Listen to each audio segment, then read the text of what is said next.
An oppressive heat bore down upon the crew, its weight relentless, as if the surrounding air conspired to sap their strength. Dr. Cruz felt beads of sweat tracing slow, deliberate paths down her arms and legs. Each step she took was an arduous descent into the heart of history, a treacherous journey into the uncharted, fueled by the tantalizing promise of undiscovered secrets. The discovery was nothing short of remarkable. An ancient village, its entire history veiled beneath layers of time and earth, patiently waiting to be revealed. 10 days slipped by like grains of sand through an hourglass, every moment dedicated to the meticulous excavation of this buried treasure. Fueled by unquenchable passion and an insatiable curiosity, Dr. Cruz insisted on overseeing every aspect of the operation. Her reputation as an archaeologist who fearlessly ventured into the world's most remote and captivating sites had brought her to this moment. Yet, this was no ordinary expedition. It held the potential to redefine the course of human understanding. "Bella, look out!" Charlie's voice, tinged with concern, sliced through the thick, contemplative air of the jungle. She was lost in thought for only a moment, but it was enough to nearly send her sliding into the unearthed crater. Her heart raced as she narrowly evaded the jagged stone jutting haphazardly from the earth. Dr. Cruz shot a sidelong glance at Charlie. There was something refreshingly simple about Charlie, an unpretentiousness that endeared him to her. While a lingering suspicion had often whispered that he might harbor a fondness for her, the truth remained that he didn't quite fit her mold of a romantic interest. Nevertheless, she did enjoy his company and a deep respect for his brilliance as an archaeologist. As the expedition delved further into the depths of the freshly turned earth, a phenomenal transformation took hold. The air grew heavy, saturated with an orange and red-hued murkiness that enveloped them on all sides. It was a visual reminder that they were drawing close to the foundation of their excavation, the epicenter of their quest. Dr. Cruz's heart thrummed with an infectious excitement building within her since their arrival in the Philippines. Their journey had been arduous, spanning over 100 miles through unforgiving jungle terrain, navigating treacherous swamps, and traversing realms where the laws of the animal kingdom reigned supreme. Every challenge had led them to this pivotal juncture, where the fruits of their labor beckoned, concealed within the earth's embrace. As they descended further into the pit, they were met by the remainder of the dedicated dig team, Andy, Colin, and Sasha, each greeting Dr. Cruz with warmth. The temple stood before them, partially liberated from the encroaching soil and mud that had concealed its majesty for millennia. It was a testament to the enduring artistry of its creators, a relic of time's relentless march, preserved beneath the earth's embrace. Dr. Bella Cruz, eyes aglow with an intoxicating mixture of wonder and reverence, could not help but feel a profound rush of euphoria. Within the hallowed chambers of this ancient stone sanctuary, she stood on the precipice of history, surrounded by the echoes of lives lived nearly 4,000 years ago. Around her, a cadre of fellow archaeologists, scientists, and geologists scoured the site, each a familiar face in her well-traveled journey through her world of academia. As she ventured deeper into the temple's chambers, each step carried her farther back in time, a journey through the annals of human history. The walls bore witness to the artistry and aspirations of a civilization long gone. With each footstep, Bella felt a profound connection to those who had once thrived within these sacred walls. Their lives, their dreams, and their struggles whispered to her through the ages, fueling her determination to unlock the mysteries of this ancient sanctuary. Worn by time and ravaged by the elements, the eroded stone pillars and broken stone floors echoed underfoot as Colin gestured for her to follow. Dr. Cruz closed the gap between them, her senses heightened by the anticipation of what lay beneath the earth's ancient embrace. They approached the team of excavation specialists, hard at work. Leaning closer, Bella examined a collection of bronze tools freshly excavated from their earthen tomb. These were not simply functional implements. They were windows into the skill and craftsmanship of a civilization long gone. Though primitive by modern standards, the tools exuded an aura of ingenuity that had allowed them to withstand the relentless march of centuries. Among them, she recognized what appeared to be a hook, an ancient precursor to the modern-day pliers, crafted with a precision that defied the ages. Colin's words broke her reverie, his voice infused with a hint of excitement. "There's a lot more here," he said, his gloved hands poised to go. Without hesitation, Bella donned her gloves and joined him in the effort. Her fingers eagerly dug into the untouched earth, unveiling its secrets layer by layer. With each careful push of debris and delicate chip of mud, she inched closer to the mysteries buried beneath. As her hands moved, a dance with the past, a curious shape began to emerge. She quickened her work, eager to reveal the mysterious treasure while maintaining the utmost caution to prevent damage. The anticipation hung in the air, a silent expectation of discovery. With bated breath and a final wipe of her cloth, Bella finally discerned it. A mirror, its ornate surface adorned with cryptic symbols and intricate designs. Yet, unlike the mute relics she had encountered in her long career, this artifact pulsed with a bizarre vibrancy. As Bella stood there, a sudden and inexplicable chill of apprehension slithered down her spine. It was a curious sensation, for the world around her, vibrant with the hum of life, descended into an eerie hush. In the span of a heartbeat, it was as though time itself had momentarily faltered, caught in a peculiar and unsettling dance with a realm beyond sight. The mirror, cradled in her hands, had initiated this surreal shift. It was Bella's discovery, and for a moment she harbored the secret. The bustling world around her seemed oblivious to her find, and she could feel no eyes were cast upon her. Swiftly, she enshrouded the bronze artifact in a protective cocoon of soft cotton cloth, nestling it securely within her bag. Strangely, the anticipation that had driven her for over a month, the unrelenting desire to reach this site, suddenly transformed into an inexplicable yearning to retreat. All she longed for was the solitude of her hotel room, a haven where she could be alone with the mirror. There, she could examine it closely, undisturbed by the outside world. The essence of the air underwent a subtle transformation, casting a shroud of unease around Dr. Cruz. Her stomach churned with a cocktail of anxiety and anticipation, as though the mirror held secrets that yearned to be unveiled. With a graceful rise, she positioned a delicate hand on Colin's sturdy shoulder, understanding the need to employ persuasive charm for their journey back to the hotel. He turned to her, and she donned an artful grimace, skillfully disguising her true intentions. "Colin," she began, feigning discomfort. Colin's profile quickly shifted to one of genuine concern, his voice laden as he inquired about her well-being. Feeling confident in her ploy, she softened her expression, subtly pouting, and confessed her desire to return to their base. It was an expected reaction, yet he hesitantly agreed to take her back. In her mind, Dr. Cruz was already ensconced at the hotel, her thoughts consumed by the esoteric treasure securely nestled in her bag. Bella and Colin strolled away from the excavation site, meandering through the dense foliage that concealed the jungle's secrets. The trek back to their waiting jeeps spanned nearly 10 miles, a path that promised to stretch well into nocturnal hours. In the dimming light, they traversed in silence, the sun yielding to encroaching dusk. The echoes of the forest gradually awakened, but even with the trails distinctly marked, an unsettling suspicion permeated the air.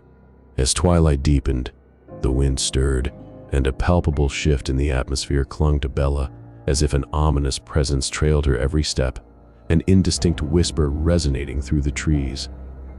Despite the chill that lingered, she pushed aside the encroaching discomfort. The mirror, cradled within her belongings, emitted an otherworldly allure. Its unique glow called out to her, a siren song, serpentine, beguiling. A disquieting awareness nudged at Bella. The path felt amiss, and an instinctual caution seized her. The forest seemed to close in as she halted, a premonition tingling in the air. Bella's gaze swept the surroundings, and as the hymn of the jungle intensified, despite Colin's presence, she felt an unnerving isolation. Bella withdrew her GPS locator, its display offering an unsettling revelation. The positioning indicator remained frozen despite their state-of-the-art tracking system. Turning to her phone instead, she glanced at the time. A surge of panic gripped her as the screen displayed an implausible 6:04 p.m. That couldn't be right. They had left the dig site hours ago, embarking on a hike that should have brought them to a point well past 9 p.m. Her fingertips danced across the passcode entry, revealing another ominous clue. Despite being fully charged before their expedition, her battery teetered precariously at 2%. That was also impossible. She'd barely used her device and hadn't touched it for hours. Bewildered and genuinely starting to get scared, she delved into her bag, retrieving an external battery she knew held a full charge. As she connected her phone, the sinking realization echoed through her like the tragic descent of a doomed vessel. The phone refused to charge, and despite the minutes spent consulting the GPS and rummaging through her bag, the insistent display on her device remained frozen at 6:04 p.m. Enveloped in fear, Bella couldn't shake the eerie feeling that the mirror, in its beguiling beauty, had shifted something within the fabric of the wilderness. In the encroaching darkness, the jungle seemed to hold its breath as if bracing for the revelation of secrets not meant for mortal eyes. The wind's lament escalated, and an unsettling sensation crept over Bella as though unseen watchers observed their every move. As they forged ahead, the shadows in the woods took on an elusive dance, and a dissonant whistling abruptly pierced the air. The space seemed to convulse around her, a primal shift echoing like some ancient beast unshackled from its timeless prison. A visceral instinct, an urgent pulse to escape. Colin, tuned to the same sense of impending danger, mirrored her sentiment. Together, they sprinted into the forest, running for their lives as if pursued by unseen visitors. Daylight dwindled, and the equipment they carried offered only modest light. Yet, a glimpse of the cliffside materialized ahead, the terrain shifting beneath their frantic footsteps. Colin seized Bella in his grasp, her body tensed, immobilized by terror. His eyes locked onto hers, a silent understanding passing between them. In an act born of desperate urgency, Colin clutched her tightly with fierce resolve and propelled them both off the precipice. The impact never came.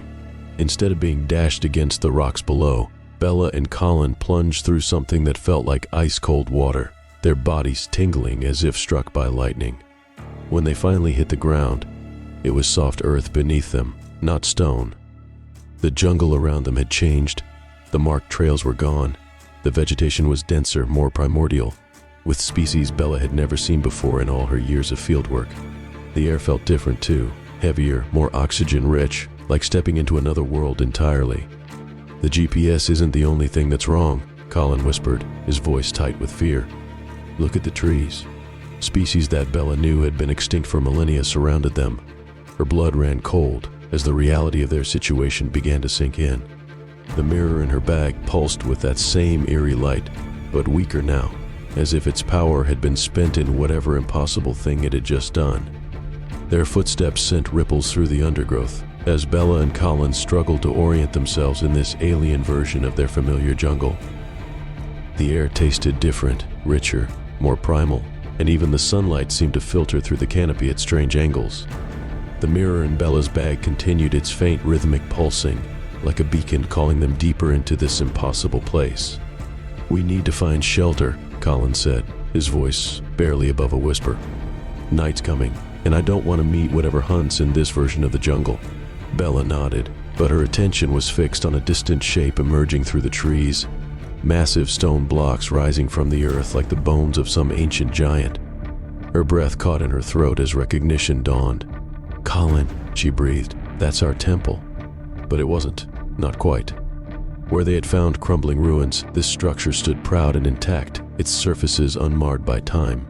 Where they had excavated through layers of earth, here the temple rose clean and imposing against the darkening sky. And most importantly, it was alive with activity. Torchlight flickered from its entrance, and the sound of drums echoed from within. "We should go back," Colin said, but Bella could hear the futility in his voice. Go back where? The cliff they'd jumped from had vanished, replaced by unfamiliar terrain. The mirror's pulsing grew stronger as she stared at the temple, and with each throb, strange fragments of memory or premonition flashed through her mind. "We need answers," she said, starting forward, "and I think they're in there." As they approached, figures emerged from the temple's entrance. Warriors in elaborate ceremonial dress, their obsidian weapons gleaming in the torchlight. But instead of raising an alarm at the sight of these strange intruders, the warriors merely bowed their heads as if they had been expecting them. An elderly man in ornate robes emerged from their midst, the warrior priest, though Bella couldn't have said how she knew this title. His eyes fixed immediately on her bag, where the mirror's light had grown to a visible glow through the fabric. "The bearer returns," he said in perfect English, though his accent was unlike anything Bella had ever heard. As it was, as it must be. "You know what this is?" Bella withdrew the mirror, its surface now swimming with strange lights that seemed to move independently of any reflection. The warrior priest's smile held no warmth. "The Mirror of Ages has many names, but only one purpose. It hungers for moments, it feeds on the very fabric of time. And you, bearer, have been chosen to sustain it." Bella felt Colin tense beside her, but the warriors had already moved to surround them, herding them into the temple. As they passed through its entrance, Bella felt that strange doubling sensation again. Memories that weren't memories, knowledge she couldn't possibly have. The temple's interior was both familiar and foreign. The chambers they had painstakingly excavated now stood whole and adorned, but she recognized their layout and could predict each turn before they made it. The warrior priest led them deeper, toward the central chamber where they had found the mirror, but now she saw it as it was meant to be seen. An altar room, its walls covered in writings that seemed to shift and change when viewed directly. "You begin to understand," the warrior priest said, noting her expression. "The mirror doesn't merely travel through time, it binds it, feeds upon it. But such power requires sacrifice." The drums grew louder as they entered the chamber. Bella's head swam with overlapping visions, the room as it was, as it would be, as it had been countless times before. The mirror's pulse quickened, matching her heartbeat, matching the drums, matching something deeper, the rhythm of her existence coming undone. An understanding crashed over her in a wave of horror as the full truth of the mirror's nature and her role in its eternal cycle began to reveal itself. The mirror in her bag pulsed with impossible heat, each throb matching the rhythm of her racing heart. As the warrior priest's voice echoed through the temple chambers, something shifted in Bella's mind. A subtle wrongness, like déjà vu, but deeper, more real. She had been here before. No, that wasn't quite right. She was here now. She had always been here. The thought slipped away before she could grasp it, leaving only a cold dread in its wake. The warriors advanced with their obsidian blades, but Bella barely saw them. Her attention was fracturing, split between the immediate danger and the growing sense that something was terribly wrong. The warrior priest's words echoed through the chamber in that ancient tongue, but something about them made her stomach lurch. "The mirror hungers through time itself," she whispered, then froze. Why had those words come to her lips? How had she known? "Bella?" Colin's voice cracked. "Your face. You're bleeding." She touched her cheek. Her fingers came away wet, but she hadn't been cut. Across the chamber, firelight gleamed off the warriors' obsidian blades, their movements leaving strange trails in the air, like multiple images superimposed on her vision. That feeling again, stronger now. "Something's wrong," she mumbled. The mirror's pulse quickened, matching the thunder of drums outside. Or had the drums come first? Were they even drums at all? Each beat seemed to shake something loose in her mind, fragments of thoughts that couldn't be hers. She was running through a jungle that was and wasn't there. The altar, slick with blood yet to be spilled. A scream from Colin, a warning she hadn't heard. "Bella, they're moving!" Colin grabbed her arm. The warriors advanced in their ritual pattern. Their flesh seemed to shift and blur, like watching multiple dances performed at once. The priest raised his blade, and in its black surface, she caught her reflection. A gasp escaped her lips as the image befell her. "Oh God," she breathed. It was not one Bella staring back, but many, dozens, hundreds, some bloody, some whole. Their faces contorted in the same dawning horror she felt twisting in her gut. "Bella, we need to move." Colin's voice seemed to echo strangely as if coming from multiple directions. She turned to him and bit back a scream. For a moment she saw him at different ages, in varied positions around the chamber, running, fighting, falling, watching. The mirror burned hotter. She wanted to drop it, throw it away, but her fingers wouldn't release it. She had never released it in all her times here, and she never would. "Stop," she whispered, pressing her palms against her temples. But she couldn't stop the images now, couldn't stop the memories that weren't memories, the deaths she hadn't died, the revelations she hadn't yet faced. The priest's voice came again, but this time she heard the layered echoes behind it, the same words spoken countless times in countless cycles. "Bella, your eyes." Colin's face had gone pale. She saw her reflection in his tears, her eyes filled with the same temporal fire as the mirror, showing her everything. The warriors were almost upon them now, but they were also finishing their approach, also drawing back, also striking, cleaning their blades. A sound tore from her throat. "It's not possible," she gasped. But it was. The mirror had never been discovered. The mirror was always being discovered. She had always been here, she was always coming here, and she would always be here. As the priest's blade descended, somewhere in the jungle, Dr. Bella Cruz wiped the sweat from her brow as she approached an ancient temple, her heart racing with the thrill of discovery, not yet understanding that she was merely a single thread in a fractal tapestry of sacrifice. His blade fell to her. It had always fallen, it would always fall, and the cycle, like time itself, had no end.